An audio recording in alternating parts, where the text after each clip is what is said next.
Good morning प्यारे बच्चों। मुझे जहां तक है कि कल का वीडियो आप लोगों ने अवश्य ही देखा होगा और कल का वीडियो आप लोगों के लिए, आप लोगों के पढ़ाई सत्र के लिए बहुत ही लाभकारी हो सकता है। साथ साथ मैंने उस संबंधी सिलेबस और उस समय सब्जेक्ट का कंटेंट छोटा करके जड़ किया था, उसके बारे में मैंने आप लोगों को पूरा नोट्स, उस 2 लेसन की संपूर्ण नोट्स डाल दी है। कृपया उसे कॉपी में बनाएंगे। और साथ ही साथ आज मैं आप लोगों को, कल तो हम लोगों ने जड़ के बारे में, संपूर्ण जड़ के बारे में पढ़ा था और आज हम लोग तना के बारे में पढ़ेंगे। तना क्या है, तना कैसे विकसित होता है और तना का लक्षण क्या होता है, तना का कार्य क्या होता है, तना कितने प्रकार के होते हैं और कौन कौन, इन सभी चीजों के बारे में आज हम लोग जानेंगे। तो आज शुरू करते हैं हम लोग तना। हम सभी ने पेड़ों को अवश्य सभी ने देखा है। हमारे घर के आसपास हो, हमारे स्कूल कंपाउंड हो, हमारे रास्ते में चलते हुए कहीं भी हम लोग पेड़ों को देखते ही हैं। पेड़ों का जो डालियों और जमीन की सतह से ऊपर के बीच वाले जो भाग होता है उसे हम लोग तना कहते हैं। ये साधारण शब्दों में हम लोग इसे तना कहते हैं। लेकिन तना का परिभाषा क्या होता है?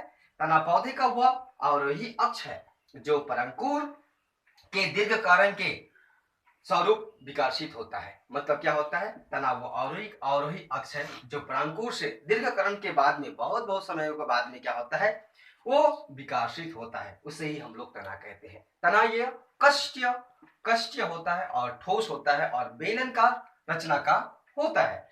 तो अब हम लोग जानते हैं तना के लक्षण। तना के क्या क्या लक्षण होते हैं इसके बारे में। तना का लक्षण सबसे पहले नंबर 1, या पौधे का आरोही भाग होता है। या पौधे का अवरोही मतलब पेड़ को खड़ा करके रखने वाला भाग होता है। यह परंकुर से सीधा विकसित होता है।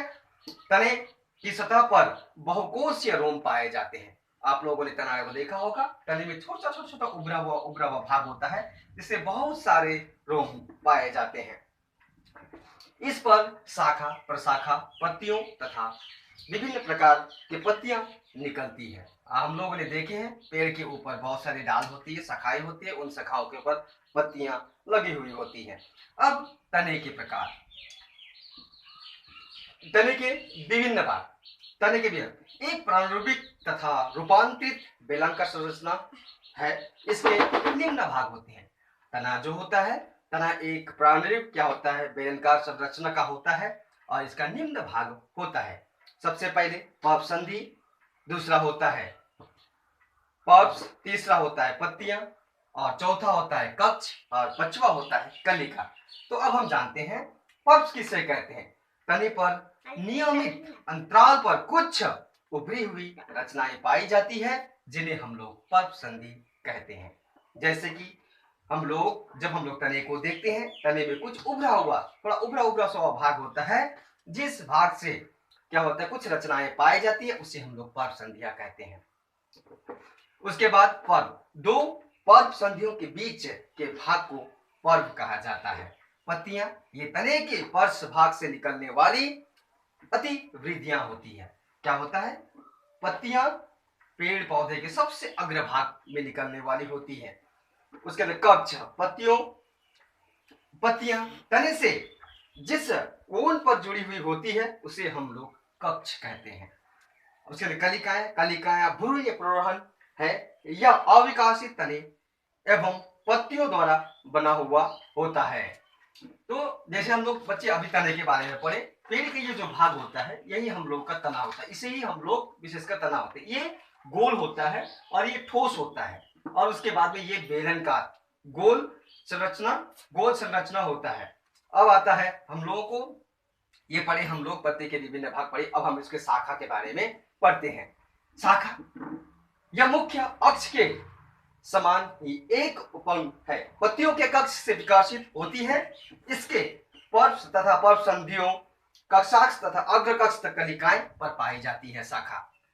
उसके बाद तने के प्रकार। अब हम लोग तने के कितने प्रकार होते हैं और कौन कौन, विशेषकर देखा जाए तने के प्रकार, यांत्रिक उत्तकों की उपस्थिति के सीधे उर्वरक होते हैं तथा यांत्रिक उपस्थिति के आधार पर यह 2 प्रकार के होते हैं। तना जो होते हैं ये 2 प्रकार के होते हैं। एक होता है मजबूत तना और दूसरा होता है दुर्बल तना। बच्चों, आप लोगों ने अवश्य ही देखा होगा तना दो प्रकार के होते हैं। जैसे हम लोग आम का, बरगद का या अन्य पौधा देखते हैं, उसका तना ठोस और मजबूत होता है।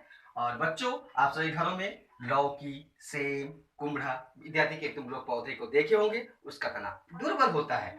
अब मजबूत तना किसे कहते हैं? ये तना कष्टीय होते हैं, ये सीधे उर्वरक होते हैं, जैसे आम, नारियल इत्यादि। मतलब क्या होता है? ये जो मजबूत तना होता है ये कष्टीय होता है, मतलब ठोस होता है और कठोर होता है, और यह सीधा खड़ा होता है और इसको किसी की सहायता की आवश्यकता नहीं होती है। इसका एग्जाम्पल होता है आम, नारियल। दुर्बल तना ये कमजोर होते हैं और दरख्त से ऊपर चढ़ते हैं, जैसे घास, सेम इत्यादि। अब तने के कार्य, तने का यांत्रिक कार्य। सबसे पहले तने का कार्य हम लोग जब देखते हैं तो तने का विशेष कार्य होती है। सबसे पहला कार्य यांत्रिक कार्य, उसके बाद दूसरा उसके कार्य कार्य और तीसरा प्रजनन कार्य। क्या होता है यांत्रिक कार्य? या पौधे का भार वहन करता है। मतलब यांत्रिक कार्य में पौधे का जितना भी वजन होता है, जितना भी भार होता है, उन सभी को क्या करता है? वो लेता है। उसके बाद कार्य कार्य या जल एवं खनिज पदार्थों का संवहन करता है।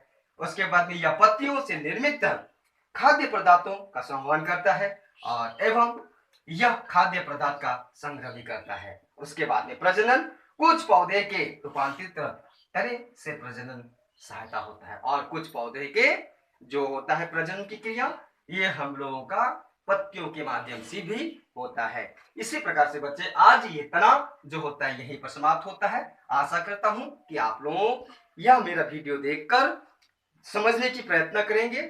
जब अगर आप लोग समझ नहीं पाते हैं तो मुझसे संपर्क करके मुझे मेरा कमेंट्स बॉक्स में कुछ भी अगर आप लिखेंगे और जो समझ में नहीं आता है तो मैं फिर से पुनः इसे और अच्छी तरीके से करने की कोशिश करूंगा। और इसके साथ ही आज का ये तना जो लेसन है ये यहीं पर समाप्त होता है। दूसरे दिन हम लोग पत्ती, बीज, फल उसके बारे में फिर से विस्तार पूर्वक से उल्लेख करेंगे।